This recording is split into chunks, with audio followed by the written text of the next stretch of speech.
میرے ساتھ اسپیشلی رانا جہانزیب صاحب موجود ہیں، کامران بٹ، امین جلال، اکبر خان، اور ہمارے مبشر چودھری صاحب بھی موجود ہیں۔ ماشاءاللہ سب لوگوں سے آپ کا تعارف کروائیں گے۔ ابھی ہم اس پروگرام کو جب شروع کرنے جا رہے ہیں تو سب سے پہلے تو ہم یہ کریں گے کہ اس وقت ہمارے ساتھ رانا جہانزیب صاحب موجود ہیں، کیونکہ یہ پچھلے دنوں کرونا سے لڑ کے جیت کر آئے ہیں، تو ہم چاہیں گے کہ ہم اگر پروگرام کو آگے لے کے چلے تو پہلے رانا جہانزیب صاحب سے پوچھ لیں کہ انہوں نے کرونا کے ساتھ کیسے لڑا اور کیسے جیتا۔ جی رانا صاحب۔ جی بہت شکریہ جی، تمام دیکھنے اور سننے والوں کو السلام علیکم، اور بہت شکریہ آپ کے تعارف کا۔ بس بدقسمتی سے جی اس بیماری کا شکار ہو گئے تھے، یہی کوریج کرتے کرتے پتہ نہیں لگا کہ کہاں پہ بیمار ہو گئے۔ اللہ تعالیٰ نے شفا بخشی۔ یہ بیماری میں کہوں گا کہ جیسے ڈیڈلی بیماری ہے، یہ مارنے والی بیماری ہے، یہ آپ کے اوپر حملہ کرتی ہے۔ تو یہ جیسے آپ نے کہا کہ اس کو لڑکے تو اور مقابلہ کر کے، تو میں تو اپنے آپ کو اس قابل نہیں سمجھتا، وہ اللہ تعالیٰ کی ذات ہے جس نے مجھے شفا دی۔ اور یہ میں ایک بیان سن رہا تھا، اس میں وہ کہہ رہے تھے کہ ایسے بھی نہیں کہنا چاہیے کیونکہ یہ اللہ کا عذاب ہے، یہ اللہ تعالیٰ کی طرف سے ہے، اور اس کا مقابلہ کرنا انسان کے بس کی بات نہیں ہے۔ اور دوسرا ایک یہ بڑا ہمارا پاکستان میں تاثر پھیلا ہوا ہے، اور بھی نا کہ کہتے ہیں کہ ہم مقابلہ کریں گے، اس کو ہرانا ہے، یہ کرنا ہے۔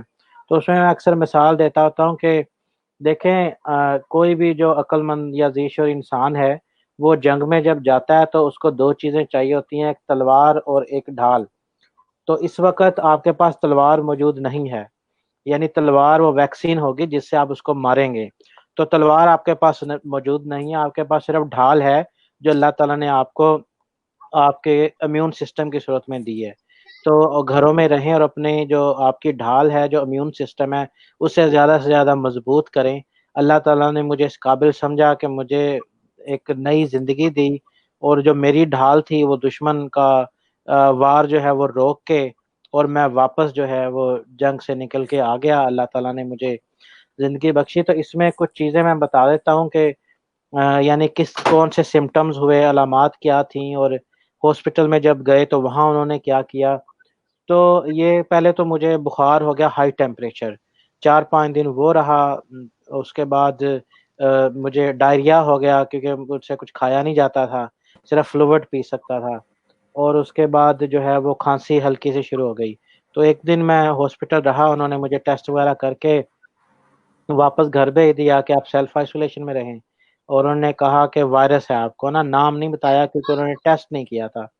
تو 4-5 دن پھر میں گھر میں رہا، تو اس دوران بخار تو ختم ہو گیا لیکن بریدنگ کا ایشو شروع ہو گیا۔ تو یہ ایک اللہ تعالیٰ کی ایسی نعمت ہے کہ جو ہم نے کبھی سوچا ہی نہیں ہوتا، کہ اب جیسے ہم سب سانس لے رہے ہیں لیکن ہمیں پتہ نہیں چل رہا۔ تو لیکن اس وقت اس طرح کی صورتحال تھی کہ آپ کو سانس ایک سانس اندر کھینچنے کے لیے اتنی ایفرٹ کرنا پڑتی تھی، یعنی ایک قسم کا پوری مشینری چلانی پڑتی تھی ایک سانس اندر کھینچنے کے لیے۔ تو 4-5 دن میں نے وہ بھی برداشت کیا، کھانسی بہت زیادہ شروع ہو گئی۔ پھر ایک دن رات کو مجھے کھانسی کا دورہ پڑا، تو وہ اتنی لمبی چلی گئی کہ میرا سانس بالکل رک گیا، اور مجھے لگا کہ اب جو ہے وہ زندگی ختم ہونے جا رہی ہے، اور میں نے کلمہ پڑھنا شروع کر دیا۔